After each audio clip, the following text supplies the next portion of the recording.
ගෙන අපි නැවතත් දැන් විහාරගෙට ඉතාම ඉක්මනින් පැමිණිලා සාකච්ඡාව ආයෙත් ආරම්භ කරන්න බලාපොරොත්තු වෙනවා. අපි විශේෂයෙන් ස්තුතිවන්ත වෙනවා රූපවාහිනියේ මේ කාර්ය මණ්ඩලයට. විනාඩි කිහිපයක් ඇතුළත මේ ස්ථානීය වෙනස නිවැරදි කරගනිමින් අපිට සාකච්ඡාව ආයෙත් ආරම්භ කරන්න අවස්ථාව ලබා දීම පිළිබඳව ආර්ය නිකේතනයේ නිර්මාතෘ පූජ්‍යපාද ආචාර්ය මාවර්ලේ බද්දිය ස්වාමීන් වහන්සේගෙන් නැවතත් අවසර ඉල්ලමින් ඔබ වහන්සේගේ කාලයට සහ වෙහෙසට සමාව ඉල්ලමින් අපි නැවතත් සාකච්ඡාවට යමු වෙනවා. අපි වැසි වැටෙන මොහොතේ හාමුදුරනේ සාකච්ඡා කරමින් හිටියේ මේ sannivedana ගුණයෙන් බුදුහාමුදුරුව අනුන උනේ කොහොමද? බුදුහාමුදුරන්ගේ sannivedana පාඩම ඇතුලේ අපි කොයිතරම් දේවල් ඉගෙන ගන්න ඕනද කියන කාරණාව පිළිබඳව මා දෙවනි අදියරට අපේ සාකච්ඡාව අරගෙන යනවා. දැන් සංදේශයක් එහෙම නැත්නම් පණිවිඩයක් අරගෙන යන මිනිස්සයා ඉන්නවා. පණිවිඩයක් අරගෙන යන මිනිස්සයා එහෙම නැත්නම් අපි කාට හරි දෙයක් කියනවා නම් මේ සංදේශකරුවා හැවත් පණිවිඩය රැගෙන යන්න කොයිතරම් පරිස්සම් වෙන්න ඕනද කොයිතරම් දක්ෂ වෙන්න ඕනද කියන කාරණා. වජිර දැන් අර ඇසල පොහොය දවසේ උතුම් දන්සප්පවතුන් සූත්‍ර ධර්මදේශනාව සිද්ධ කරපු තථාගතයන් වහන්සේ ඉක්බිතිව තමන් වහන්සේගේ ශ්‍රාවක පිරිස 69ක් බවට පත් වෙනකන් යම් කාලයක් ගන්නවා. එතකොට යසකුල පුත්‍රයා ඇතුළු පිරිසත් පැවිදි වුණා. 69ක් බවට තථාගතයන් වහන්සේගේ ශ්‍රාවකයෝ පත් වුණාම අන්නේ 69 අමතලා තථාගතයන් වහන්සේ වදාළ පණිවුඩය තමයි බුදුදහමට අනුව පණිවුඩයක් ගෙන යන්නාගේ නැත්තම් ධර්ම දේශකයෙකුගේ නැත්තම් ධර්ම sannivedakayeකුගේ ආචාර ධර්ම මොනවද කියන එක ගැන කියන්නේ sannivedana ආචාර ධර්ම මොනවද කියන එක ගැන මූලික අදහසක් අපිට ලබා දෙන අවස්ථාව. චරත භික්ඛවේ චාරිකං බහුජන හිතාය සුඛාය අත්තාය හිතාය සුඛාය දේසේත භික්ඛවේ ධම්මං ආදි කල්යාණං මජ්ජේ කල්යාණං පරියෝසాన කල්යාණං. තව දිගට ඒ අනුශාසනාව යනවා. එතකොට sannivedakayaගේ නැත්තම් කතා කරන එක්කෙනාගේ මානසික පසුබිම මොන වගේ වෙන්න ඕනිද? එහි තියෙන්න ඕනේ තමන් කියන දේ නිසා තමන්ටත් යහපතක් වෙන්න ඕනි, ඇහුම්කම් දෙන එක්කෙනාටත් යහපතක් වෙන්න ඕනි. ඒ කියන්නේ මොකද? කරුණාවන්තකම තියෙනවා. අනි ශ්‍රාවකයා ගැන ඇහුම්කම් දෙන කෙනා ගැන මෛත්‍රිය තියෙනවා. මුදිතාව තියෙනවා. උපේක්ෂාව තියෙන්න ඕනේ. ඒ වගේ උදාර ධර්ම වලින් පෝෂණය වෙච්ච හිතක්. සේසෙම් කරුණාවෙන් මෛත්‍රියෙන් තෙත්තුණු හිතක් sannivedakaයට තිබිය යුතුයි.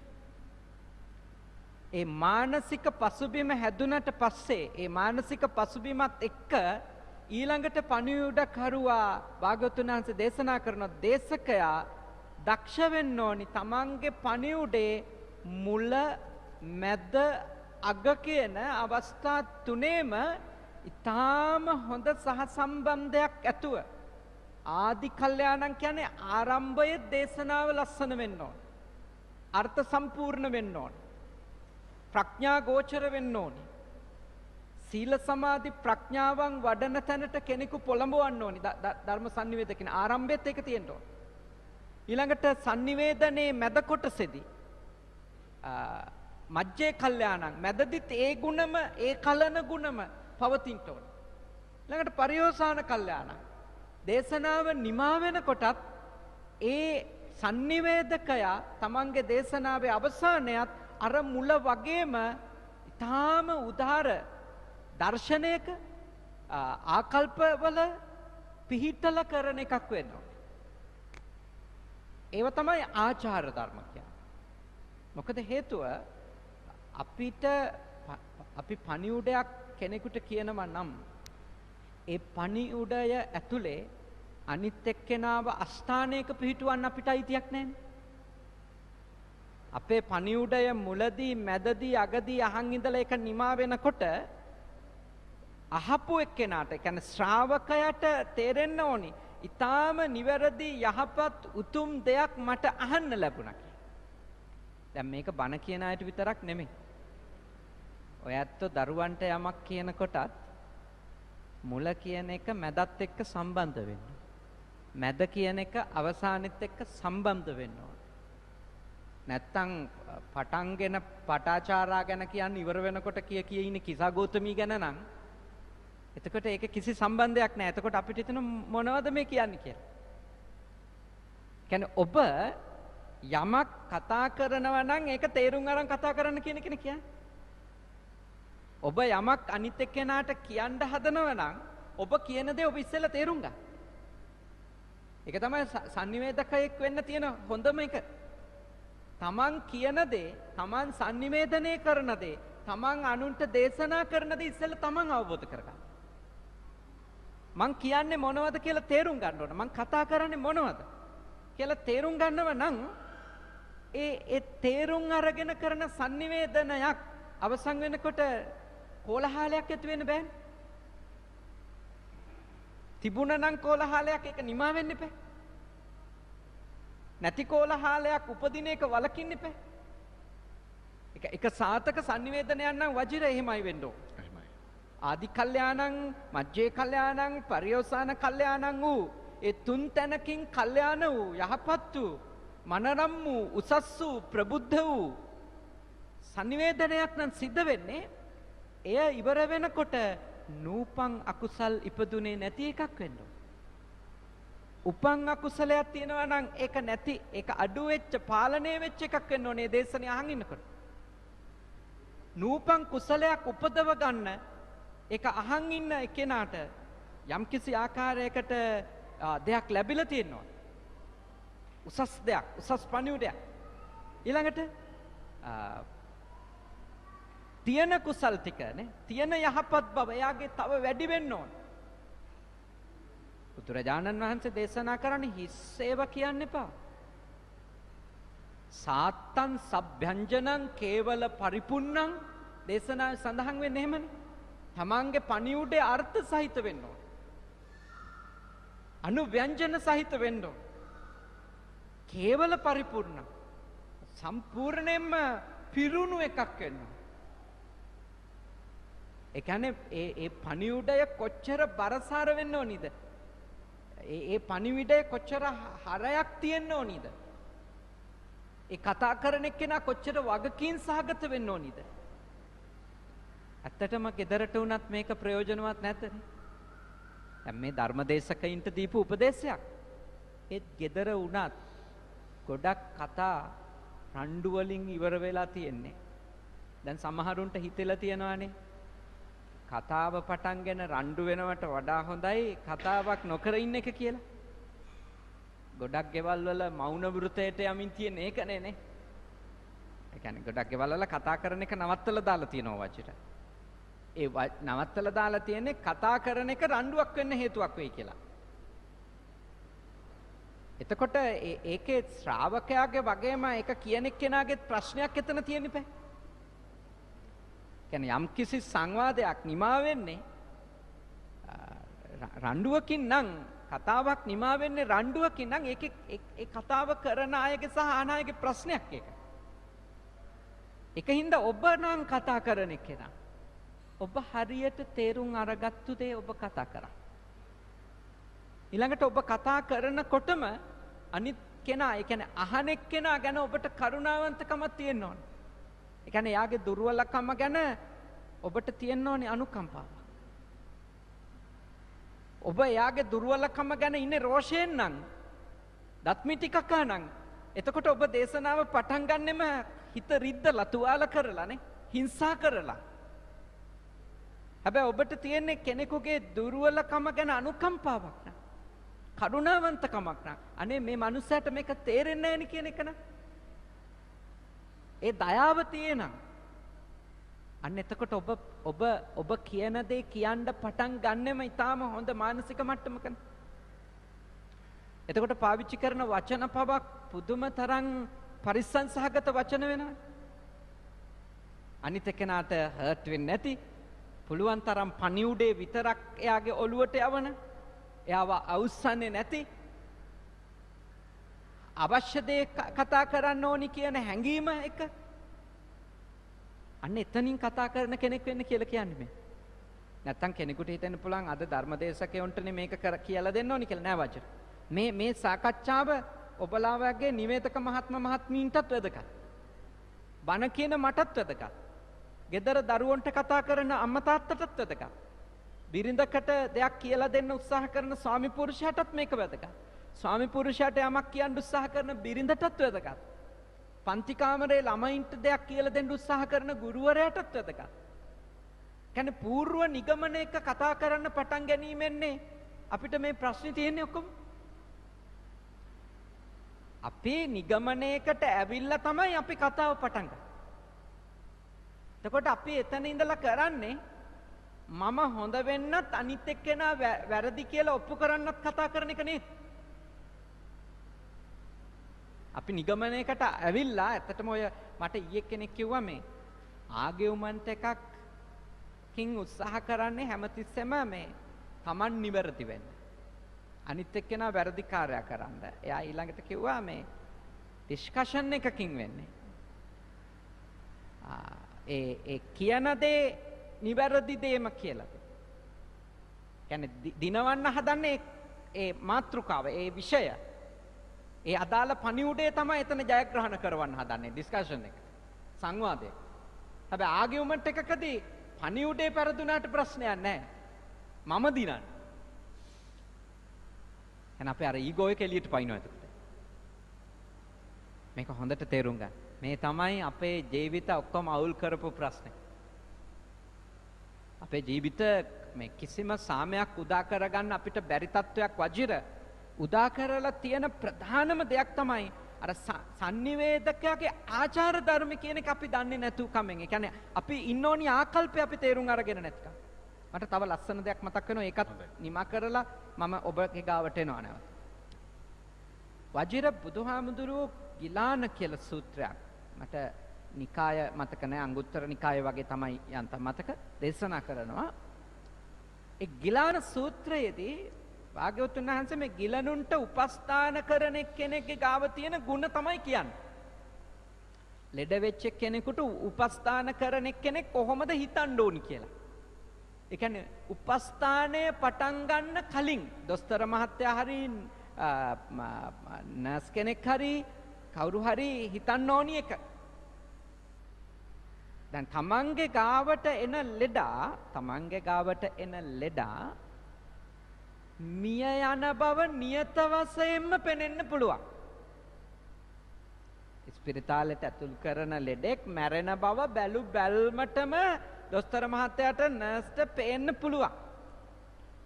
හැබැයි බුදුරජාණන් වහන්සේ දේශනා කරනවා හොඳ වෛද්‍යවරයෙක් නම්, හොඳ උපස්ථායකයෙක් නම් උපස්ථාන කටයුත්ත ආරම්භ කරන්නේ නෑ මෙයා ජීවත් කරගන්න පුළුවන් කියන ආකල්පෙන්.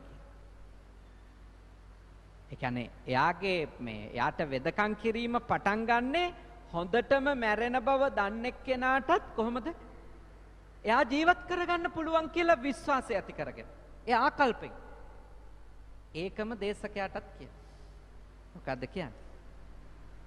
ජීවිතේට හැදෙන්නේ නැහැ කියලා හොඳටම පැහැදිලි වුණත් කමක් නැහැ.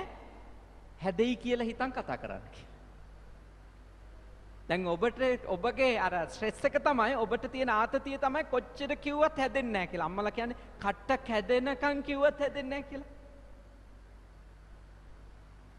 බුදුහාමුදුරුවෝ දේශනා කරනවා එහෙම හැදෙන්නේ නැහැ කියලා හිතන්නේ නැතුව කතා කරන්න. ඊයේ හැදුන්නේ නැතුණාට අද හැදෙයි කියලා. ඉතින් මම බන කියන්නෙත් එහෙම හිතන් තමයි.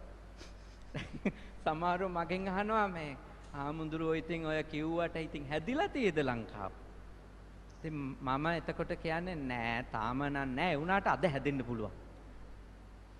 ඒ කියන්නේ මම එතකොට හැමතිස්සෙම වෝම් අප් වෙලා ඉන්නේ. මට තියෙනවා ලොකු ආත්ම විශ්වාසයක් නෑ අද හැදුන්නේ නැති වුණාට හෙට හැදෙයි. 100ම හැදෙන්නේ නැති වුණාට එක මිනිහෙක් හරි චුට්ටක් හරි ගනි. අඩුම හැදුන්නේ නැති වුණත් කමන්නේ පොඩ්ඩක් හරි තමන්ගේ වැරද්දක් තියෙනනම් මං වැරද්ද කියන කියලා තේරුම් ගනි. ඒ කියන්නේ මැරෙන ලෙඩත් මැරෙන්නේ නැහැ කියලා හිතන්නේ ට්‍රීට්මන්ට් පටන් ගන්න කියලා. කියන්නේ ජීවිතේට හැදෙන්නේ නැහැ කියලා හිතන මිනිහටත් අපි කතා කරන්න පටන් ගන්න ඕනි කොහමද? නෑ කොහොම හරි යාට තේරුණොත්. අද තේරුනේ නැති වුණාට ඊළඟ පැයේදී තේරුණොත්. ඒ කියන්නේ මොකද්ද? sannivedakayeක් කොච්චර කරුණාවන්ත වෙන්න ඕනිද? sannivedakayeක් අහන් ඉන්න මිනිස්සුන්ට කොච්චර ආදරේ වෙන්න ඕනිද? අනිකාව කොච්චර ඉවසන්න ඕනිද? මට ඉතින් වජිර ඕන්නම් තව පැයක් sannivedaka ආචාර ධර්මම කියත හැකි. ඔබගේ ඊළඟ ප්‍රශ්නය. හොඳයි හඳුනන්නේ. දැන් අපි දැන් sannivedakayeක් sannivedanaya කරන විදිය පිළිබඳව සාකච්ඡා කරමින් ඉන්නකොට දැන් බැරි වෙලාවත් කවුරු හරි දැන් අපි මේ දැන් එදිනදා ජීවිතයේදී කාට හරි මොකක් හරි පණිවිඩයක් කියනවා. එහෙම කියනකොට මේක හරියට කියා ගන්න බැරි වෙනවා. ඒ කියන්නේ සත්‍ය හෝ යම්කිසි සිද්ධියක් හරියට වාර්තා කරන්න හරියට කියා ගන්න බැරි වෙනවා. එහෙම බැරි වුණයින් පස්සේ අර අහන කෙනා ඇතුලේ වෙනත් අදහසක් නැවෙනවා. එතකොට අර බොරුවක් කිව්වා එහෙම නැත්නම් සත්‍ය නොකියීම නැත්නම් ඒක වසන් කිරීම බොරු කීම මේක කොහොමද මේ අපි බුදුදහමේන පින පවට ගලපා ගන්න. මේ පව් සිද්ධ වෙනවද අපිට හරියට දෙයක් කියා ගන්න බැරි වුණොත්. ඊටම වැදගත් ප්‍රශ්නයක්. ඒ කියන්නේ දැන් පණිවුඩේ කියන කෙනාට හරියට ඒ පණිවුඩය කියා ගන්න බැරි වීම නිසා වැරදියට අහන් ඉන්න කෙනාට දෙයක් ඇහිලා එයා වැරදි පාරක ගියොත් බොරු කීමේ අකුසලයක් පණිවුඩ කරුවාට අත් වෙනවද කියලා තමයි වජිර අහන්නේ. එහෙමයි හඳුනන්නේ. හරි නේද? එහෙමයි. හරි. පණිවුඩ කරුවාට තිබුණු චේතනාව මත තමයි ඒක අකුසලයක් වෙනවද නැද්ද කියලා තීරණය. දැන් පණිවුඩ කරුවා පණිවුඩය කියද්දි ඒ කිව්වේ දේශකයා දේශනාව කරද්දි කතිකයා කතාව කරද්දි එයාගේ අරමුණ වන්නේ එයාගේ චේතනාව වන්නේ ඊටාම යහපතකට කෙනෙකු යෙදවීම නම් ඉන්න තැනින් එයා ප්‍රබුද්ධ තත්වයකට පත් කර ගැනීම නම් එයාගේ චේතනාව. හැබැයි ඒ චේතනාවෙන් එයා කතා කරත් ඒ මැසේජ් එක එයාට අනිත් එක්කෙනාට යන්නේ නැහැ. මොකක් හරි දැන් අපිට ආවේ ටෙක්නිකල් එරර් එකක් නේද පොඩ්ඩක්. පාරිසරික බාධකයක් වගේ නේ අපිට ආපු එක තාක්ෂණික බාධකයක් නෙමෙයි ඇත්තටම පාරිසරික බාධකයක් අපිට ආවනේ. දැන් මේක අහන්න සැදී පැහැදී ඉඳපු අයට බාධාවක් වුණා. දැන් ඒක අපේ ප්‍රශ්නයක් නෙමෙයි අපි කරපු වැරද්දක් නේ අපිට එහෙම චේතනාවක් තිබුණේ නැහැ.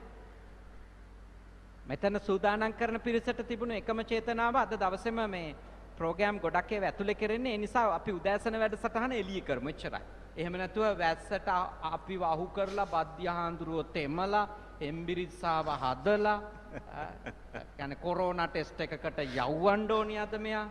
එහෙම ඉන්ටෙන්ෂන් එකක් නැහැ. දැන් පැහැදිලි නේද වචනේ කියන්නේ.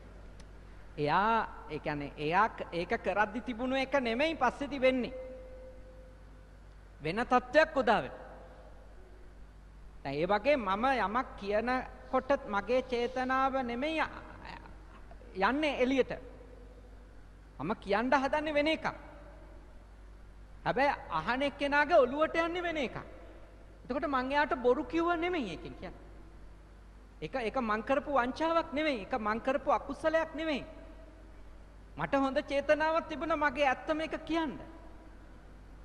ඒත් මගේ තියෙන මොකක් හරි sannivedanaya කියන්නේ මං පාවිච්චි කරන වචනවල දුබලකමක් හරි මගේ එක්ස්ප්‍රෙෂන්ස් වල නේ මගේ ඒ වෙලාවේ මූණේ තියෙන ඉරියව් රේඛා මම සිනාසෙන විදිය මගේ ඇස් මගේ ඇහිබැම වැඩ කරන හැටි ඒවා එක්ක අනිත් එක්කෙනාගේ ඔළුවට යන්න පුළුවන් මෙයා මට නිකන් ඔලොක්කුවට කතා කරා මෙයා මට මේ රිද්දන්නද මේක කිව්වේ වගේ එකක් යන්න පුළුවන්. හැබැයි කියන එක්කෙනාගේ චේතනාව එහෙම එකක් නෙමෙයි.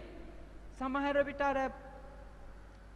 අර කියන්නා කෙසේ කීවත් අසන්නා සිහි බුද්ධියෙන් ඇසිය යුතුය කියලා කියපු කතාවට එක හේතුවක් වෙන්නේ නැති ඕක.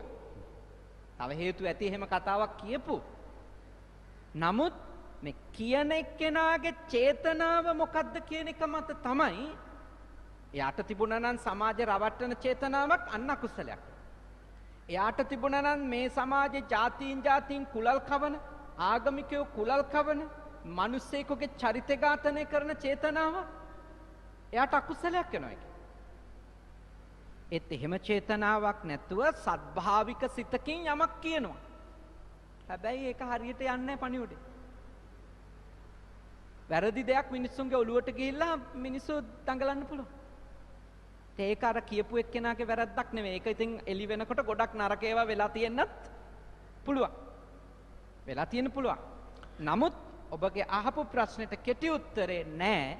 සන්නිවේදකයෙකුට අකුසලයක් වෙනවා නම් අකුසලයක් වෙන්නේ එයා සන්නිවේදන කාර්යයේදී දුර්වල වෙච්ච හින්දා හෝ ප්‍රබල වෙච්ච හින්දා නෙමෙයි. එයාගේ චේතනාව මොකක්ද? මම ඇයි ඒක කිව්වේ? අන්නේ චේතනාව මත මට පව් පිරෙනවද නැද්ද කියන එක වජිර තීරණය වෙනවා. හොඳයි දැන් අපි sannivedakaya කියන මං කිව්වේ අර වැඩසටහන ආරම්භයේදීත් කිව්වා මේ sannivedakaya කියන වචනය විද්‍යාත්මක වෙන්න පුළුවන් ශාස්ත්‍රීය වෙන්න පුළුවන්. නමුත් අපි හැමෝම sannivedakayෝ. ඊදර අපි තවත් කෙනෙක් එක්ක කතා බහ කර කර ඉන්නකොට අපි sannivedakayෝ. අපි පණිවිඩකරුවෝ. ඒ වගේම අපි කාර්යාලයේදී කතා කර කර ඉන්නකොට අපි sannivedakayෝ පණිවිඩකරුවෝ. දැන් මේ කතා කරන හැමෝම sannivedakයෙක්. පණිවිඩයක් ගෙනියන කෙනෙක්. දැන් අපි එනවා මේ පණිවිඩය අහන මිනිස්සයයි ගාවට හම්බුනේ. අපි දැන් ඔය sannivedana භාෂාවේ මේට තියෙනවා ග්‍රාහකයා මෙහෙම විවිධ වචන තියෙනවා. පණිවිඩයක් අහන් ඉන්න කෙනා කියලා අපි ගත්තොත් එහෙම කවුරු හරි කියන දෙයක් අහන් ඉන්න මිනිස්සයා කොයිතරම් පරිස්සම් වෙන්න ඕනද? කොහොම සිහි බුද්ධියෙන් ඉන්න ඕනද? ඔව් sannivedanayak සාර්ථක sannivedanayak වෙන්නේ පණිවුඩ කරුවෙක් ඉන්නවනම් මැසෙන්ජර් කෙනෙක් නේ. ඊළඟට රිසීවර් කෙනෙක් ඉන්නවනේ නේ. ඒක ඒ පණිවුඩේ ලබා ගන්න කෙනෙක් ඉන්නවනේ නේ මැසේජ් එකක් තියෙන්න ඕන. එතකොට දැන් මේ රිසීවර්ගේ කාර්යභාරය. එනම් අහන එක්කෙනාට තියෙන වගකීම ඒ පණිවුඩේ සාර්ථක වෙන්න නම්. පඨම සමත සූත්‍රය. හරි වටින සූත්‍රයක්. sannivedanayakin ඒ කියන්නේ ග්‍රාහකයෙකුගේ තියෙන ග්‍රාහක දුර්වලකම් ගැන ලස්සනට කියලා දෙනවා. එහි කියනවා මෙහෙම. යම් කිසි ග්‍රාහකයෙක්, ඒ කියන්නේ අහන් ඉන්න කෙනෙක්, ශ්‍රාවකයෙක් දේශකයාට ද්වේෂ කරනව නම් දේශනාව තේරෙන්නේ නැහැ. ඒ කියන්නේ ශ්‍රාවකයා අහන් ඉන්න කෙනා දේශකයාට ද්වේෂ කර නම් දේශනාව අහන්නේ. කියන්නේ යාට పూర్ව ඇති කරගත්තු නිගමන මත දේශකයා සම්බන්ධව ලොකු තරහක් තියෙනවා කියමුකෝ. මොනවා කිව්වත් ඇහෙන්නේ ඒ රාමුවෙන් තමයි. දැන් ඔබට කතා කරන එක්කෙනා ගැන పూర్ව නිගමනයක් තිබුණොතින් මෙයා කවුද කියලා අපි දන්නවා. අපිට කියන්න ඕනේ නැහැ එයා ගැන. අනේ එයාගේ බන. හරි. එතකොට මැසේජ් එක තේරෙන්නේ නැහැ. ඒ පණිවුඩේ ප්‍රශ්නයක්වත් පණිවුඩ කරුවගේ ප්‍රශ්නයක්වත් නෙමෙයි එතන තියෙන්නේ. එතන වජිර මේ අහන් ඉන්න මිනිස්සයා ඉන්නේ තරහෙන් ක්‍රෝධෙන් වෛරෙන් නම් ඉඳ එක වෙහෙර විඳ දහම් මනහර සිඳ බිඳ දුක් සසර අහෝ දෙව්දත් නොදිටි මොක්පුර.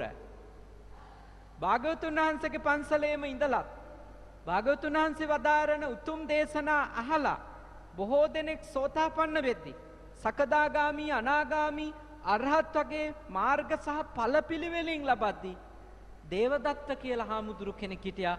ඒ හාමුදුරුවන්ට එක බණ පදයක්වත් තේරුනේ නැහැ. ඇයි තේරුනේ නැත්තේ? ඇතුලේ ප්‍රශ්න. ක්‍රෝධය, වෛරය කාටද? දේශකයාට ද්වේෂ කරනවා. දැන් සමහර තාත්තලා කියන ඒවා, සමහර අම්මලා කියන ඒවා ගෙදර අයට තේරෙන්නේ නැත්තේ ඒක තමයි. දැන් මම උදාහරණයක් කියන්නම් තේරෙන්නේ නැති. දැන් ඔය තාත්තලා ඉන්නෝනේ වජිර. ඒගොල්ලෝ වැඩි ඉතින් කතා කරනවා අඩුයිනේ. වජිරලා වගේ අලුත් පරම්පරාවේ තාත්තලා සෑහෙන කතා කරනවා දරුවෝ එක්ක. නමුත් මේ අර 50 දශක ඉපදිච්ච 40 ඒ වගේ දශකවල ඉපදිච්ච තාත්තලා හරි අඩුයි මේ ගෙදර කතා කරනවානේ. ඔය කතා කරනවා දකින්නේ දෙකක් දාගෙන ආපු දවසට වගේ. එදාට ඒගොල්ලන්ට චතුරාර්ය සත්‍ය තේරෙනවා, හිස්ටරි ඉතිහාසය වගේ දේවල් ඒගොල්ලෝ දන්නවා. මේ රටේ ඉන්න සියලු දේශපාලකයින්ට වඩා මැකියාවෙලිටත් වඩා දේශපාලනේ දන්නවා. කාල් මාක්ස් මොනවද දන්නේ කියලා හිතෙනවා තාත්තා බීපු දවසට. පුදුම විදියට යා මාක්ස්වාදී ගැන දන්නා නේ. හොඳට එදාට තමයි යා කතා කරනවට කියන්න ඕනේ ඒක. ලස්සනට කතා කරනවා. හොඳ දේවල් කියන්න පටන් ගන්නවා. ළමයින්ට විශේෂයෙන් අවවාද දෙනවානේ. යන්න එපා හන්දි ගානේ. අහවල්ලු ආශ්‍රය කරනවා කියලා මට ආරංචි. මම නරක මිනිහා කියන්න එපා ඒගොල්ලෝ ආශ්‍රය කරලා අහුවෙලා. දැන් පුතෙකුට එහෙම අවවාද දෙනකොට තාත්තා කෙනෙක් විනාඩි කීයක් වගේ අහන් ඉඳීද? බීලාවිල්ලා අවවාද දෙන තාත්තා කෙනෙක්. උප්පරිම විනාඩි 2ක් හෝ 3ක් එතන කැරකි ඉඳී. ඊට පස්සේ අනිවාර්යයෙන්ම එයා යනවා අම්මා ඉන්න පැත්තට. ගිහිල්ලා කියනවා අරයා කුණු වෙන්න බීලාවිල්ලා අපිට කියන්න එනවා. හරි නේද? එහෙම කියනවා. එතකොට අම්මා කියන එක තමයි ලස්සන මේක. ඔය මිනිහා බීලා උඹ ගණන් ගන්න එපා. දැන් අම්මට මැසේජ් එක තේරෙන්නෙත් නැහැ පුතාට තේරෙන්නෙත් නැහැ. ඇයි තේරෙන්නේ නැත්තේ? දැන් ඒ තාත්තා වැරදි දෙයක්ද කිව්වේ? එයා කියනවා අහවල්ලු එච්චර හොඳ නැහැ. ඔයා එයාව ආශ්‍රය කරන්න ගියොත් ඔයාට ප්‍රශ්නයක් වෙයි. යන්න එපා භජනෙට. කොච්චර හොඳ පණිවිඩයක්ද? එයාගේ අත්දැකීම එයා කියන්නේ. හැබැයි එයා ඉන්න විදිය අනුව තරහ ගිහිල්ලා ඉන්නේ. අහන් ඉන්න ඇයිට බීලානේ. එතකොට පණිවිඩේ තේරෙන්නේ නැහැ. අපිට හිතෙන්නේ එයා බීලා දොඩවනවා කියලා. එයාගේ ඔළුව නරක් කියලා. ඒ කියන්නේ අපි දෙන ප්‍රතිචාරය දේශයෙන්නේ. එතකොට අපිට අර පණිවිඩේ ඇතුළට යන්නේ නැහැ. ගෙවල් වල ගොඩාක් ඒවා තේරෙන්නේ නැත්තේ ඒකයි. තේරුණා නේද? කියන්නේ මගේ ගාවට එන මිනිස්සුන්ගේ රණ්ඩු තියෙන්නේ. නඩු කියාගෙන එනවන සමහරු ඒ අයගේ රණ්ඩු වල මම දන්නවා හොඳම දේ අහන් ඉන්නේ නැහනේ. සවන් දෙන්න ඕනේ. සවන් දෙන්නේ නැහැ. සවන් දෙන්නේ ඒගොල්ලොන්ගේ පැරණි කෝන්තර හිතේ තියාගෙන. අසුවල් කාලේ අහම කළා. අසුවල් කාලේ මෙහෙම කරා. මම බැඳලා ආපු දවස්වල මෙහෙමයි. ඔහොම තියෙන කෝන්තර හදාගත්තා. ඉතින් මොකද කරන්නේ? ඉතින් කොහොමද තේරෙන්නේ දෙයක්? පළවෙනි ප්‍රශ්නේ. දේශකයාට ද්වේෂ කරොත් දේශනාව තේරෙන්නේ නැහැ. 2. දේශනාවට ද්වේෂ කරොත් දේශනාව තේරෙන්නේ නැහැ. ඒ කියන්නේ ධම්ම දෙස්සී පරාභවෝ කියලා කිව්වේ. ධම්ම කාමෝ භවං හෝති ධම්ම දෙස්සී පරාභවෝ. එකුවේ පණිවුඩේට කැමති නම් එයාට එහෙම මේ හානියක් නුනට පණිවුඩේට වෛර කරනවා නම් පණිවුඩේ තේරෙන්නේ නැහැ. දැන් සමහරු කන් වහගන්නේ මට ඔක අහන්න ඕනේ නැහැ කිය. ඒ කියන්නේ එයා ඒ කතාවටම වෛර කරනවා. ඒ පණිවුඩේට වෛර කරනවා. එතකොට පණිවුඩේ තේරෙන්නේ නැහැ. දැන් අපි ගොඩකට මම කලිනුත් කියලා තියෙනවා අපි ගොඩක් අයට මේ ඉංග්‍රීසි බැරි උනේ නේද? එක්ක සර්ට ද්වේෂ කරනවා එක්ක සබ්ජෙක්ට් එකට ද්වේෂ කරනවා. ඉතින් තාම ඉංග්‍රීසි බෑනේ අපිට හරියට. දෙමළ නම් බෑමයි. බෑමයි ඒ බෑම වෙලා තියෙන්නේ අපේ ඇතුලේ තියෙන කෝන්තර. තේරුණා නැත්තම් මෙච්චර දෙමළ කතා කරන මිනිස්සු ඉන්න රටේ අපිට ඒ දෙමළ බැරි වුණේ කියලා හිතන්නකෝ. මට දැන් 40යි මම කල්පනා කරනවා මට ඒ දෙමළ බැරි. මෙච්චර දෙමළ මිනිස්සු ඉන්න රටක් නේ. අවාසනාවකට අපේ ඇතුලේ කෝන්තර අපිට ඒක ඉගෙන ගන්න දීලා නැහැ. ඉංග්‍රීසි දෙමළ ඔය ඔක්කොම තියෙන ඒවා. ගොඩාක් විෂයන් තේරෙන්නේ නැත්තේ. ධර්මය තේරෙන්නේ නැත්තේ ගොඩක් අයට. ඒගොල්ලෝ වෛර කරනවා. මොකද ඒගොල්ලන්ට ඕනි එක තමයි කියන්න ඕනි කියලා හිතනවා. මාගන්දියට උනේ ඒකනේ. බුදුහාමුදුරුවෝ කියලා දුන්නා ඉතින් රූපේ ඇත්ත කතාව. මාගන්තියා හිතුවා මේ යාට මේ අවමන් කරනවා කියලා. මාගන්දිය බුදුරජාණන් වහන්සේට වෛර කරන්න පටන් ගත්තා. බුදුරජාණන් වහන්සේට විතර නෙවෙයි උපස්ථාන කරන්න ගියපු සාමාවති බිසවගේ ගේට් ගිනි තියලා දැම්මා යා. ඒ මැසේජ් එකට වෛර කරොත් වෙන්නේ ඕක තමයි. කියන්නේ ඒ පණිවුඩේට දේශ කරන අයට පණිවුඩේ තේරෙන්නේ කොච්චර ඇත්ත දෙයක්ද කිව්වේ. මාගන්දියා ඔයාගේ රූපේත් වෙනස් වෙනවා. ඔය පෙනුම දිගටම තියෙන එකක් නෙමෙයි. ඉතින් ඒ ඇත්ත නිති. ඒත් ඒ තමන් ගැන උද්දාමයකින් ඉන්න එක්කෙනාට ඒක ඇත්ත විදියට ඇහෙනවද? ඇහෙන්නේ නැහැ. එයාට හිතෙන්නේ මේ නිත්‍ය දෙයකට අනිත්‍ය කිව්වා කියලා. සාර දෙයකට අසාරයි කිව්වා කියලා. එයා හිතනවා සැප දෙයකට තමයි මේ දුකයි කිව්වේ කියලා. ඉතින් මේ දේශනාවට ද්වේෂ කරොත් දේශනාව තේරෙන්නේ නැහැ. ඒ දෙවෙනි කාරණා. තුන්වෙනි එක තමයි වජිර මේ ශ්‍රද්ධාව නැතිකම, සැක බහුලකම. සැකනම් ඒත් පණිවිඩේ තේරෙන්නේ නැහැ. සැකනම්. දැන් මම සරල උදාහරණ කියන්නේ තේරෙන්න මේ කතාව තේරෙන්නේ නැහැ වජිර. ඇයි පණිවිඩ තේරෙන්නේ නැති කියලා? නෝන මහත්තයා හරි වැඩට යනවා. ගෙදර ඉන්න එක්කෙනා හෝ වැඩට ගියපු එක්කෙනා කෝල් එකක් දෙනවා. කෝල් එකක් දුන්නම කෝල් එක ගත්තු එක්කෙනා කියනවා මං වැඩක පස්සේ ගන්නම් කියලා. දැන් මම වැඩක පස්සේ ගන්නම් කිව්වට පස්සේදී අඩුම පැය දෙකක් හිඳපු අය මට කියන්න පුළුවන්ද මෙතන ඉන්න උපාසකම්මලගේ? ඒ මහත්තයා පස්සේ කෝල් එකක් ගන්නකම් ඉඳපු අය? ඇත්ත වශයෙන්ම කිව්වොත් පස්සේ නෙමෙයි විනාඩි 5ක් ඉන්න බෑ නේ. ආයෙ ඩයල් කරා. ආයෙ ඩයල් කරා. ඊට පස්සේ බැනුම් අහලා තියෙනවා. ඊට පස්සේ බැනුම් අහලා ෆෝන් එක තියෙනවා. තියලා නිකන් ඉන්නේ නැහැ. ළඟම ඉන්න එක්කෙනෙකුට කතා කරලා අහනවා අපේ මනුස්සයා බැඩද? ඒ වටේ නම්බරුත් එක්කව කරන් තියෙන්නේ චෙක් කරගන්න. ඔය ඒ මොකද්ද ප්‍රශ්නේ? ප්‍රශ්නේ තමයි වජිර පණිවුඩේ කියන එක්කෙනා ඒ කියන්නේ අහන එක්කෙනාට විශ්වාසයක් නැහැ අරයා කියන පණිවුඩේ ගැන. කියන්නේ ආව විශ්වාස කරන්නේ ඒකයි. එතකොට හිතන්නේ බොරු කියනවා කියලා. නැත්තම් මම වැඩක පස්සේ ගන්නම් සරලයිනේ. හොඳටම පණිවුඩේ කියනවනේ මම වැඩක පස්සේ ගන්නම්.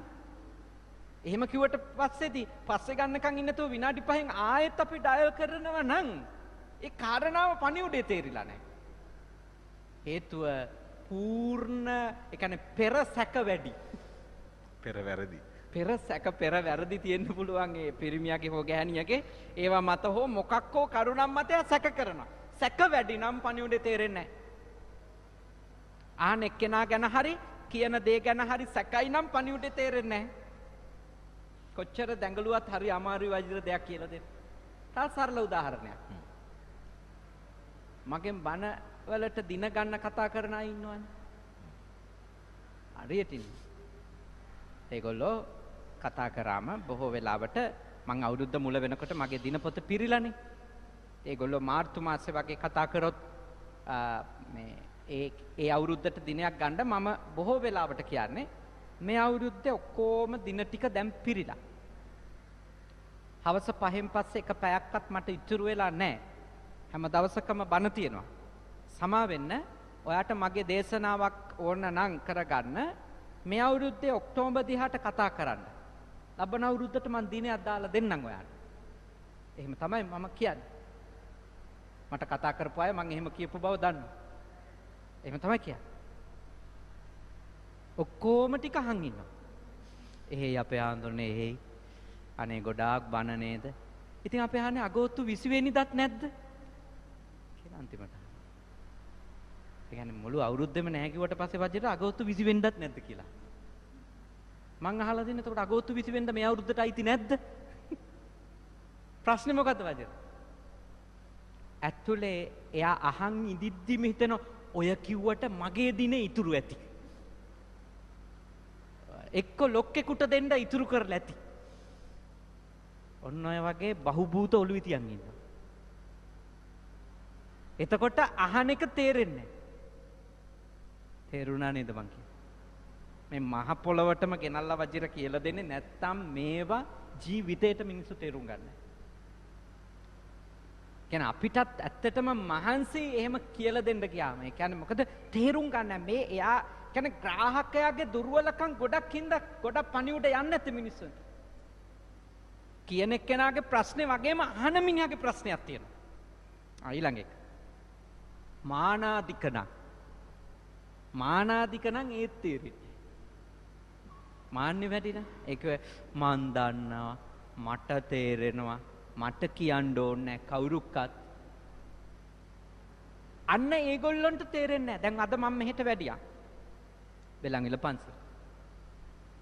මගෙන් ඇවිල්ලා කෙනෙක් ඇහුවා ගිලම්පසක් ගන්නවා. බලන් දිනවද? මං හොඳයි. සීනි දාන්න නැතුව තේ එකක් හදන්න. ඇත්තටම කියපු විදියටම සීනි නොදා පොඩි සායනාංශ කෙනෙක් ගිලම්පස් එකක් ගෙනල්ලා මට පුජ කරා. හැබැයි ඔය අත්දැකීම මට වෙනස් විදියට තියෙන වාර වැඩි. මම බණ ඉවර වෙනකොට ළඟට ඇවිල්ලා අහනවා සායනාංශ ගිලම්පසක්. මම කියනවා ඔව් ගිලම්පසක් බලඳමු. සීනි නැතුව තේ එකක් හදන් එන්නකෝ. කියලා මම කියනවා. එහෙයි කියලා දුවලා ගිහලා සීනි දාලා තේ එකක් හදන් එනවා. මං ඉතින් ඇහුවම සීනි දැම්මද කියලා චුට්ටක් දැම්මා. දැන් ප්‍රශ්නේ මේකයි. එයාට ඇහෙන්නේ තේ කියන එක විතරයි. සීනි නැතුව කියන කොටස ඇහෙන්නේ නැහැ. මොකද එයා එච්චරට තේ හදලා එයා ප්‍රොසෙස් වෙනවා. තේනේ තේද? මම තේ ජොග්ගුවක ඉපදිලා වගේ තමයි නිකන් එයා තේ හදන්න යන්නේ. අහන් ඉන්නේ. මොකද්ද ඊගෝ එක? මන් දන්නවා තේ හදන හැටි. එතකොට හදන්නේ යාට ඕනේ තේ එක මිසක කියන මිනිහට ඕන තේ එක නෙවෙයි. මාන්නේ. ඒ කියන්නේ අපි පූර්ව නිගමනවල ඉඳන් අහන් ඉන්න පටන් ගන්න බෑ කියලා මේ කියන්නේ. අපි යමක් අහන් ඉන්නකොට අහන් ඉන්න පටන් ගන්න ඕනේ කොහොමද? ඉවර වෙනකම්ම නේ යෝනිසෝ මනසිකාරයෙන් අහන් ඉන්න ඕනේ. ආරම්භක වෙලාවෙ ඉඳලා ඒක ඉවර වෙනකම්ම අහන් ඉන්න ඕනේ. මෙයා මේක කියන්නේ. මුලදි කිව්වේ මේක, මැදදි කිව්වේ මේක, ඉවර කරේ මේ. එතකොට තමයි සම්පූර්ණ පණිවුඩේ තේරෙන්නේ. දේශකයා මුලයි මැදයි අගයි හොඳට ගලප්පලා කියන්න ඕනි වගේමයි ශ්‍රාවකයාත් ඒ තුන් තැනේම හිත පිහිටුවාගෙන අහන්න ඕනි. එහෙම අහන්නේ නැතුව පණිවුඩේ හරියට යන්නේ නැහැ. කිරට හදන්න කියපු පරිප්පු තෙලට හදලා බැනුම් අහන්නේ ඒකයි. මැසේජ් එක ගන්න ඇහෙන්නේ පරිප්පු හදන්න කිව්ව විතරයි. තේරෙනව නේද වජිර කතාව?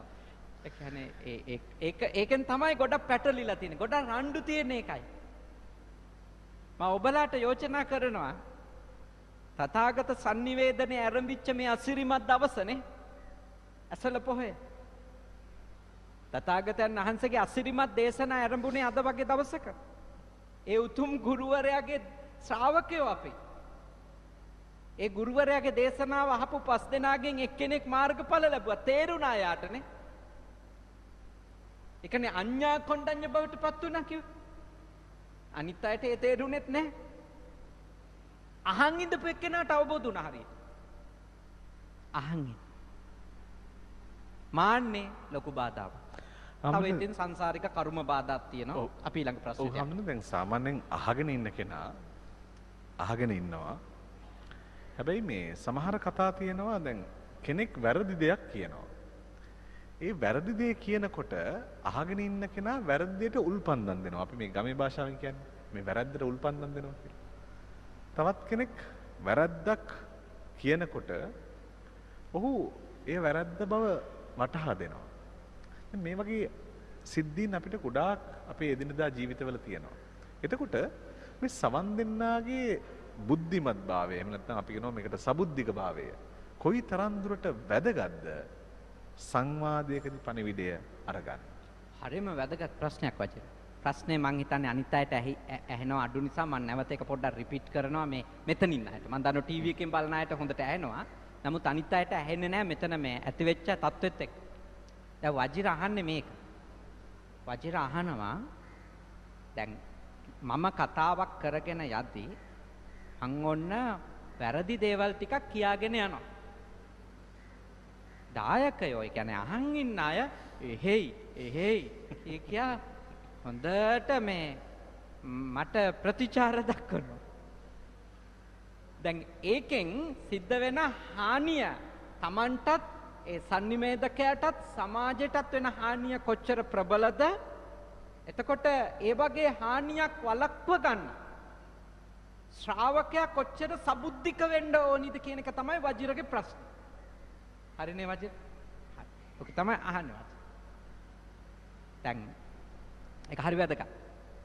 ඒ කියන්නේ දැන් අපි කතිකයට ආසාවෙන් වසඟ වුණොත් තමයි ওই ප්‍රශ්නේ එන්නේ. තේරුණානේ? ඒ කියන්නේ කතිකයට අපි ආසාවෙන් වසඟ වුණොත්, ඒ කියන්නේ කතිකය සම්බන්ධව අපිට තියෙන්නේ කාමච්ඡන්දයක් නා. ආසාවක් නම් එයාගේ හඬට ආසයි, එයාගේ ඇක්සන්ට් එකට ආසයි, එයා වචන උච්චාරණය කරන රටාවන්, එතකොට එයාගේ මූණේ තියෙන ඉරියව්, එයාගේ අංග චලනය, ඒවට ඔබ ආස වෙලා ඉන්නවා කියමුකෝ. එතකොට පණිවුඩේ භයානක එකක් දෙද්දිත් අපුඩි ගහන අන්තිම භයානක එකක් දීලා තියෙනවා. දැන් සමහරු ඔය චන්දරැස්සින් වල එහෙම අප්පුඩි ගහපුවා තමයි කන්නේ මේ තාම. තේරුණානේ වජිර? ඒ කියන්නේ චන්දරැස්සින් වලට ගිහිල්ලා අප්පුඩිය ගහනකොට ඒ අප්පුඩිය ගහන්නේ වෙලා අපේ පක්ෂේ, අපේ නායකයා, අපේ ගැලවුම්කරුවා, අපිව බේරගන්න ඉන්න එක්කෙනා, එයාලා ඉතින් පරපුරෙන් පරපුරටම අපි බේරගත්තා. දැන් අන්න ඒ වගේ අදහසක ඉඳන්නේ සමහරු කතාව අහන් ඉන්නේ. හැබැයි කියලා තියෙන්නේ එයාට විතරක් නෙමෙයි, එයාගේ ළමයි ලපටිත් විනාශ වෙන ප්‍රතිපත්තියක්. හැබැයි අර අහන් ඉන්න එක්කෙනාට ඒක තේරෙන්නේ නැහැ. ඇයි? වසඟය. පක්ෂපාතීත්වයේ උපරිමයි. පක්ෂපාතීත්වයේ උපරිමයට ගියොතින් වෙන්නේ සබුද්දික නැති වෙනවා. ඔහේ අහන් ඉඳලා ඔළුව මත පුපුරලා යන බෝම්බ වගේ භයානක දේවල් වලට වජිර සාදුකාරද? අනේ හොඳයි කියලා. මා යෝජනා කරනවා අහන් ඉන්න එක්කෙනා යෝනිසෝ මනසිකාරයම පවත්තන්ට ඕනි. කියන්නා කෙසේ කීවත් නේද? රස කරලා ආලවට්ටම් දාලා හොඳටම කිව්වත් අහන එක්කෙනා ආරම්භයේ ඉඳලාම අවසානය දක්වා සිහි කල්පනාවෙන් අහන්න ඕන සුනාත කියලා කිව්වේ ඒක. ඊළඟට මොකද කරගන්න? ධාරේත. හොඳට ඒක ධාරණය කරගන්න. එහෙම නැති වුණොත් වරදින.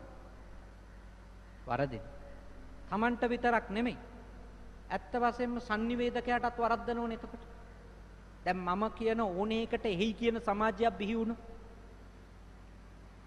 ඒකෙන් අහුම්කම් දෙන මිනිස්සු විතරක් නෙවෙයි විනාශ වෙන්නේ. දේශකයොත් විනාශ වෙනවා. මොකද හේතුව මේ අහන් ඉන්න එකට ප්‍රතිචාර දක්වන්න උත්කර්ෂයට නැගෙනවා. ඒ කියන්නේ ඒ ලැබෙන කමෙන්ට්ස් වැඩි වුණාම ඔක්කොටම සාදු එහෙයි නේ. එතකොට වජිර එහෙම වුණාම වෙන්නේ අපි හිතනවා දැන් අපි ඕන එකක් දන්නවා. ඊළඟට අපි දන්නේ නැතිව කියවන්නේ. දැන් මම දැන් සාමාන්‍යයෙන් මට කමෙන්ට් කරනකොටම මම දන්නවා සාදු කියනකොටම මම දන්නවා මේ මිනිහා පුරුද්දට සාදු කිව්වේ කියලා. ඒ නිසා මං අහසට යන්නේ නැතුව ඉන්නවා පුළුවන් තරම් පරිස්සම් වෙලා. අහසට කියපු අවස්ථා නැතුවම නෙමෙයි. එහෙම ඒවා තියෙනවා. දැන් මං ඔය තරුණ කාලේ ටිකක් ඉස්සර මම මේ ඔය සමාජ වැඩවල ඉන්නවානේ. ඒ වයිදී මම පිටකොටුවේ මේ බෝගහ ගාව එහෙම වජර බැරල් එක තියලා ඒක උඩට නැගලා කතා පවත්වපුවා තියෙනවා. ඒ කාලේ 2000 2002 වගේ කාලේ. එimhe කතා පවත්වපු අවස්ථා තියෙනවා. මේ කතාව පැවැත්වුවන් අර පිටකොටුවේ පේමන්ට් වල ඉන්න අය අප්පුඩි ගහලා විසිල් ගහලා කියන ඔබ වහන්සේ වගේ 10ක් හිටියනම් ලංකාවම බේරෙනවා. කුඩා පොළ හාමුදුරුව ආයේ බිහි වෙලා ඉතින් මං ආයෙ නගිනු බැරල් එක උඩට. වජිර තේරුම් ගන්න. ඒ කියන්නේ ප්‍රතිචාරය දක්වන මිනිහා කියන මිනිහට වඩා මෝඩෙක් වුණොත් කියන මිනිහා අන්ත මෝඩෙක් වෙලා නවතින. ලනුවම ගිලිනවා ඊළඟට. දැන් හොඳට තේරුම් ගන්න. ඔබට පුළුවන් දේශකයෝ නිවැරදි කරවන්න. ඒකයි මට කියලා දෙන්න ඕන. එක්කම අවසර දෙන්න මේ ඒකටම සම්බන්ධ කරගන්න පුළුවන් අපිට ඊළඟ අදහසත් දැන් කියපු දේවල් කවුරු හරි කිව්වොත් දැන් බුදුහාමුදුරුවෝ කියනවා තමන් වහන්සේ කිව්වත් පිළිගන්න එපා. රහතන් වහන්සේලා කිව්වත් පිළිගන්න එපා. මහා සංඝරත්නය කිව්වත් පිළිගන්න එපා. ඇයි එහෙම කිව්වේ? ඔව් ඒ පිළිගන්න එපා කියන කතාවේ ඒ අදහස තමයි පච්චත්තං වේදිතබ්බෝ. ඒ කියන්නේ අන්ධෙක් වගේ පිළිගන්න එපා කියලා කියනවා. ප්‍රත්‍යක්ෂ කරගෙන පිළිගන්න. ඒහි පස්සිකෝ ඇවිල්ලා බලන්න. ධර්මය ගැන කියන්නේ එහෙමනේ. ඇවිල්ලා බලන්න. පණිවුඩේ ගැන කියන්නේ ඇවිල්ලා බලන්න. ඇවිල්ලා බැලුවටම පේන එක නෙවෙයි. පේන එකම නෙවෙයිනේ ඇත්ත එක. ගොඩක් අපිට පෙනිච්ච ඒවා ඇත්ත මේවද? අපිට පෙනිච්ච ඒවට වඩා වෙනස් දේවල් තිබුණ නැද්ද? අපිට ඇහුණු ඒවමද ඇත්ත මේවා? නේද? එහෙම වුණා නම් මිනිස්සු විවාහයෙන් කාලයකට පස්සේ කියයිද මම රැවටුණා ඔය මිනිස්සයාට කියලා? පෙනුණු ඒවා නම් ඇත්ත මේවා? ඇහුණු ඒවම නම් ඇත්ත මේවා? ඒ කියන්නේ මොකද්ද? පිළිගන්න හෝ ප්‍රතික්ෂේප කරන්න කලින් නුවණින් විමසා බලන්න. නුවණින් විමසා බලන්න. පච්චත්තං වේදිතබ්බෝ ප්‍රත්‍යක්ෂ කරගන්න. අර චුල්ලහත්තිපදෝපම සූත්‍රයේම තියෙන්නේ. ඇත් අඩි දැක්කට ඇත්තු ඉන්නවා කියලා පිළිගන්න එපා. නේද? ඇතා දැකලත් ඒ ඇතාමද කියලා හරියටම අඳුන ගන්න. ඊළඟට පිළිගන්න. පරම්පරාවේ ආපු හොඳම අදහසක් මේක. ඒම පිළිගන්න ඕනේ නෑ. හැබැයි විමසන්න. තර්ක කරන්න. ඒක ගැන සාකච්ඡා කරන්න. නැවත සිහි කල්පනාවෙන් ඉන්න. කොටින්ම මම නම් කියන්නේ Taman ඒක ප්‍රැක්ටිස් කරලා බලන්න. පිළිගන්න හෝ ප්‍රතික්ෂේප කරන්න කලින් ධර්මය නම් එහෙමයි. අනිත්‍යද නැද්ද කියලා පිළිගන්න කලින් බුදුහාමුදුරුවෝ කිව්වනේ අනිත්‍යයි කියලා ඔක්කොම. එහෙම පිළිගන්න එපා. එහෙම පිළිගන්න එපා. ඔබ බලන්න ඔබේ රූපය අනිත්‍යද නැද්ද කියලා. ඇස අනිත්‍යද නැද්ද කියලා බලන්න. කන අනිත්‍යද නැද්ද කියලා බලන්න. ඔබගේ අත්දැකීමද? ඇහැට පෙනිච්ච රූප අනිත්‍යයිද නැද්ද කියලා බලන්න. කනට ඇහිච්ච ශබ්ද අනිත්‍යයිද නැද්ද කියලා ඔබ බලන්න. ඔබ සීනුවණින් බැලුවට පස්සේ ඔබට වැටහෙනවා නම් ඇත්ත නේනම් මගේ ඇහත් වෙනස් වෙලා මට පෙනිච්ච රූපත් වෙනස් වෙලා නේද කියලා පිළිගන්න. පිළිගන්න එතකොට. හාමුදුරනේ මේ විමර්ශනය එහෙම නැත්නම් විමසීම තමාගෙන් විමසීම යම්කිසි සිදුවීමක් ඒ වගේම යමන්ට කියන දෙයක් තමන්ට ඇහෙන දෙයක් තමන් එක්ක තර්ක කරමින් තමන් සමග විමසමින් කටයුතු කරන එක කොයිතරම් දුරට වැදගත්ද ජීවිතේදී මා කියන්නේ මේ කියන දෙයට විතරක් නෙමෙයි සමහර ලාවට සිදුවීම් සිද්ධි මේ සියලු දේවල් එක්ක මේ මුලාවේ නොවැටී සිටින්නනේ බුදුහාමුදුරුවෝ අපිට උගන්වන්නේ. එතකොට මේ මුලාවේ නොවැටිලා ඉන්න කොහොමද අර නැවත නැවත විමසීම අපිට උදව් කරගන්නේ? ඔව් වජිරේ කියන්නේ තමන් නුවණින් විමසා දෙයක් ශ්‍රවණය කරොත් තමයි පණිවුඩයක් ඇත්ත වශයෙන්ම පරිපූර්ණ වශයෙන් ග්‍රහණය කරගන්න පුළුවන්කම ලැබෙනවා. පරිපූර්ණ වශයෙන් පණිවුඩේ අවබෝධ වෙන්න ඒ දේශකයා ගැන හෝ දේශනාව ගැන ආසාවෙන් උමතු වෙලා ඇහුවත් බෑ. තරහෙන් උමතු වෙලා ඇහුවත් බෑ. ඒ කියන්නේ අන්ත එකක් හරි නියෝජනය නොකර තමයි අපි අහන්නේ. එතකොට අර කියන්නේ පබ්බතට්ටෝ බුම්මට්ටි.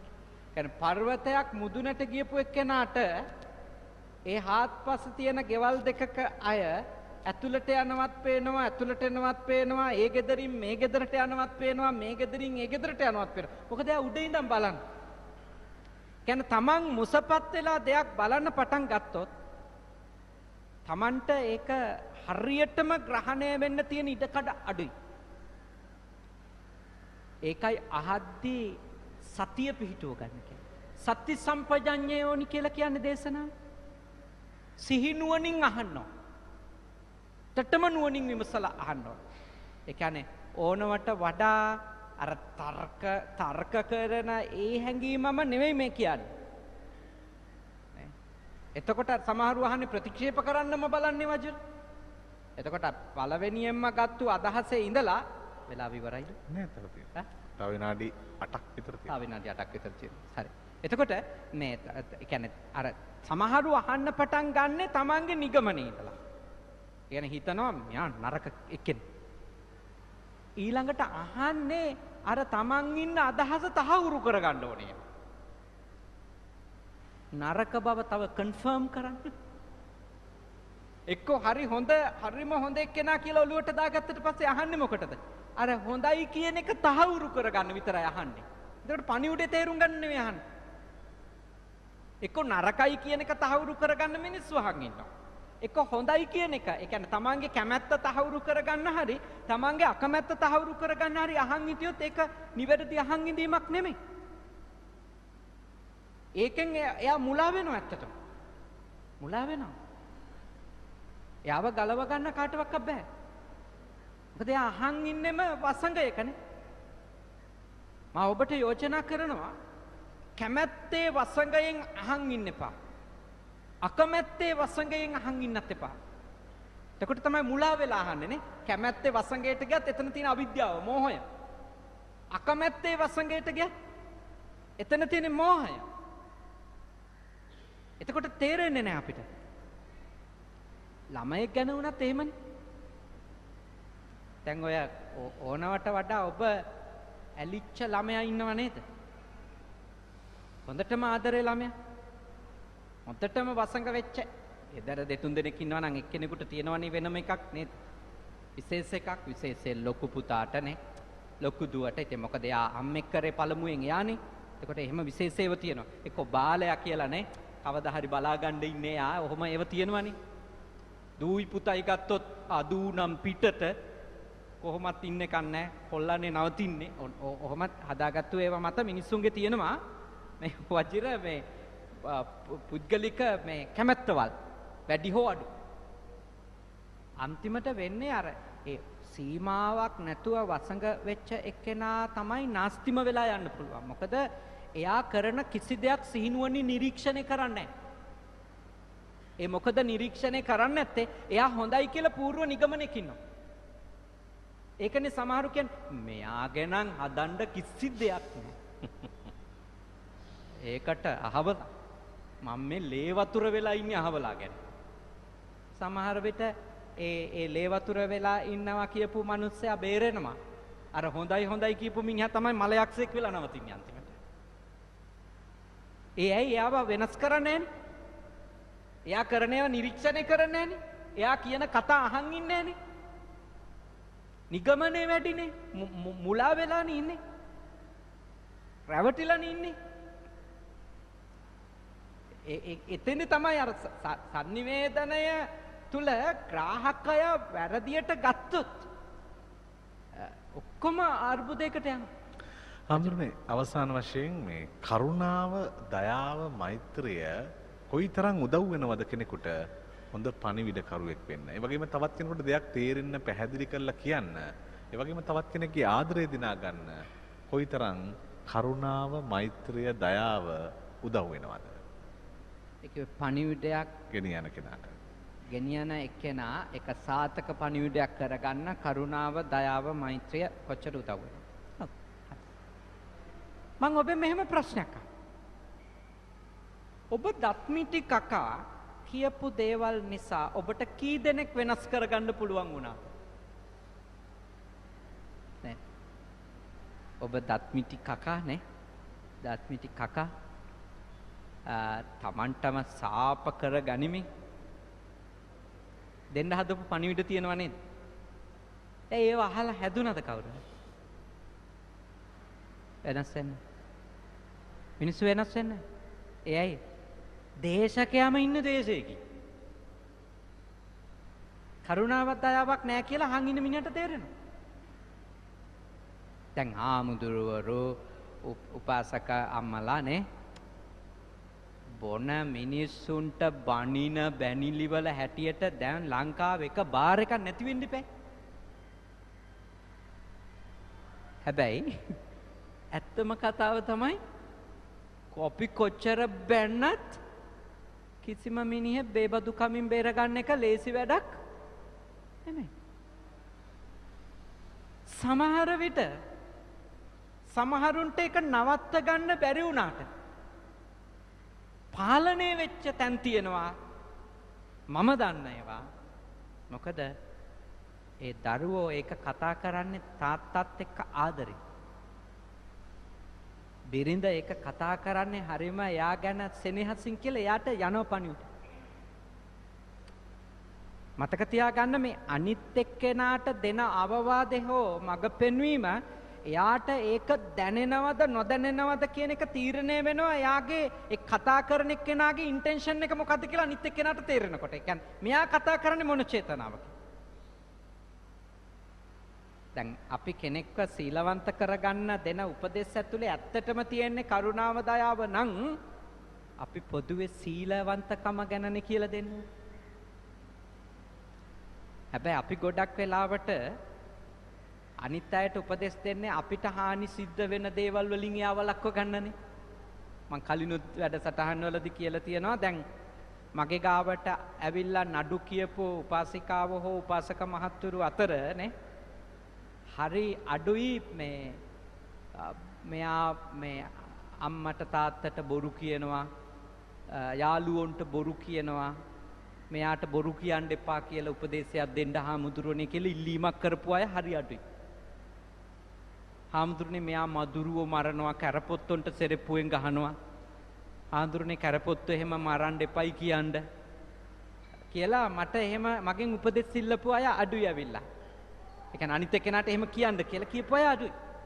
අඩුයි නෙවෙයි නෑම තමයි. මගේ ගාවට ඇවිල්ලා ගොඩාක් අය කියලා තියෙන්නේ හාමුදුරනේ මෙයා මේ කාම මිත්‍යාචාරයට යන උපදෙස් දෙන්න. මෙයා බොනවා උපදෙස් දෙන්න. දැන් මේ දෙකම ඇත්තටම කිව්වොත් අර උපාසකම්මගේ ප්‍රශ්න දෙකනේ. දැන් ඇත්තටම මිනිස්සයා අපාය යන එකෙන් බේර ගන්න නම් ඉස්සෙල්ලම වළක්ව ගන්න ඕනේ. කාමේසු මිච්ඡාචාරාවලින්ද බුදුහාමුදුරුව මුලින් කියපු පාණාතිපාතාවලින්ද? පාණාතිපාතාවලින් වළක්ව ගන්න එපා. හැබැයි ගෝනුස්සෙක් එහෙම ආවොත් කොස්ස තියලා තද කරගෙන කෑ ගහනවා මෙන්නේයි ගෝනුස්සෙක් කියලා. අර මිනිහා එන්න ඕන දරපොල්ලක් අරන් ඊළඟට. මිනිහා ලව්වා ප්‍රාණඝාත කරවන්න ප්‍රශ්නයක් නැහැ. තේරෙනව නේද වජරේ? කියන්නේ අර ඒ අවවාද දෙන අයට තියෙන ආදරේ නම් ওই ප්‍රශ්නේ වෙන්නේ නැහැ. මට මේ සරලව මං කලින් කියපු උදාහරණ මේවා. ඒත් ඒව නැවත නැවත කියනවා. ඒ කියන්නේ මොකක්වත් ඉඳ නෙමෙයි වජිර. අපේ සමාජේ ආදරෙන් කතා කරලා ප්‍රශ්න විසඳන්නේ නැහැ. කරුණාවෙන් කතා කරලා දෙයක් විසඳ ගන්න බලන්නේ නැහැ. තරහෙන් තාත්මිටි කකා ඒගොල්ලෝ හිතනවා එහෙම හිටියොත් තමයි වැඩේ කෙරෙන්නේ කියලා. ඕනවට වඩා හොඳට කතා කරොත් හොඳට තියෙයි. ඔන්න ඕවා තමයි අපේ තියෙන ඔළුවේ තියෙන අදහස. එහෙනම් අපි ඉන්නේම හැමතිස්සෙම මේ රත් වෙලානේ ලේ කුපීත කරගෙන. ඉතින් පැය 24ක් යනකොට අපි මිනිස්සු උනාට මිහි පිට ඉන්න මල පෙරේතයෝ වගේනේ මූණු. ඇයි දවසේම රත් වෙලා නීන්නේ? අපි හිතන එහෙම හිටියොත් තමයි වෙනස් වෙන්නේ. බුදුරජාණන් වහන්සේනේ බුදුහාමුදුරුවෝ කනට මිහිරි වචන කිව්වා. ප්‍රිය වචන. උන්වහන්සේ හැමෝටම පිළිසඳර කතා කරලානේ කච්චිතේ කස්සප කමනියන් කොහොමද කස්සප සුවදුක්? එහෙම සුවදුක් අහනවනේ. කොච්චර ලස්සනද එහෙම කතා කරනකොට. එහෙම කතා කරලා දෙයක් කියලා දෙනකොට අහන් ඉන්න හිතෙනවද නැද්ද? අහන් ඉන්න හිතෙනවා. දැන් ගොඩක් අය මට කියලා තියෙනවා ඔබ වහන්සේ කියන ඒවා චුට්ටක් හරි පිළිපදින්න හිතෙන්නේ ඔබ වහන්සේ බැන්නත් hina වෙවිනේ බණින්. පොළු ඇරියා තමයි ඒ වුණාට ඔබ වහන්සේ දත්මිටි කකා නෙවෙයි කිව්වේ. ඉතින් අපේ බුදුහාමුදුරුවෝ කරුණාවෙන්නේ දේවල් කිව්වේ. ඉතින් මම මොකටද දත්මිටි කකා කියන්නේ?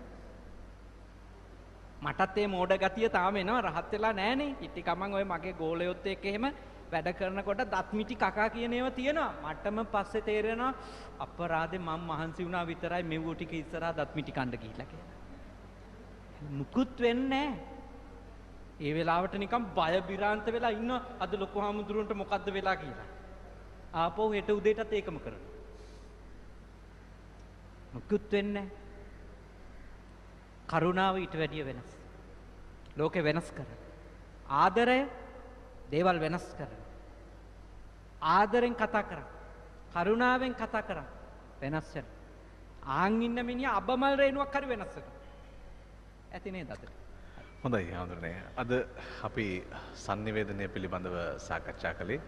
අපිට අතරමඟ වැසි බාධාවන් ආවත් අපි ඒවා කළමනාකරණය කරගෙන රූපවාහිනී කාර්ය මණ්ඩලය ඉතාම යොහුසුලුව ඒ කටයුත්ත නැවතත් අලුත් ස්ථානයක සිට අපට රැගෙන යන්නට අවස්ථාව ලබා දුන්නා.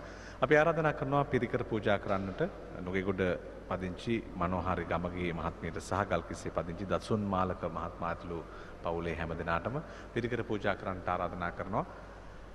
අපි අද දවසේදී ධම්මසාරදී වැඩසටහනේදී සාකච්ඡා කළේ sannivedanaya පිළිබඳව, බෞද්ධ sannivedanaya පිළිබඳව සාකච්ඡා කරමින් අදහස් හොයා ගනිමින් බුදුහාමුදුර අපට දේශනා කරපු උතුම් sannivedana මාර්ගයේ ගමන් කරන්නට අපට අවස්ථාව උදා කරගන්න ඉතාම වටින පොය දවසක් අද දවස. මොකද අද තමයි බුදුහාමුදුර තමන්ගේ ධර්ම sannivedanaya ඉතාම නිවරදිව සිද්ධ කරන්නට මුල්ම ධර්මදේශනාව ප්‍රථම ධර්මදේශනාව පවත්වපු දවස. ඒ නිසා අද වගේ ඇසලපුර 15ක පොහොය දවසක ශ්‍රද්ධා සිත් පෙරදරිව යහපත් සිතින් කටයුතු කරන්නට අවශ්‍ය කරන පහසුකම් නිර්මාණය කරමින් අද බෙල්ලන්විල රජමහා විහාරස්ථානයේ සිට දවස පුරාම අපි විවිධ පින්කම් සිද්ධ කරමින් අපි මේ කටයුතු සිද්ධ කරන්න කල්පනා කරනවා. දවස පුරාම අපි ආරාධනා කරනවා බෙල්ලන්විල රජමහා විහාරස්ථානයේ මේ පින්කම් සමග නිරන්තරයෙන්ම රැඳෙන්නට දවස පුරාම රැඳෙන්නට ජාතික රූපවාහිනී සමග එකතු වන්නට ආරාධනා කරමින් අතුරුගිරිය ආර්ය නිකේතනයේ නිර්මාතෘ ඒ වගේම ආර්ය නිකේතන සංකල්පයේ නිර්මාතෘ ආචාර්ය පූජ්‍යපාද මාවර්ලේ බද්දිය ස්වාමීන් වහන්සේට සාදුකාර පවත්වමින් නමස්කාර පූජා පෙරදරිව අපේ ගෞරවයේ ආචාර්ය පිරිනම්මින් අපි ප්‍රධාන පාලක මැදිරියට සම්මතාව යොමු කරනවා. ඔබට රටට තෙරුවන් සරණයි.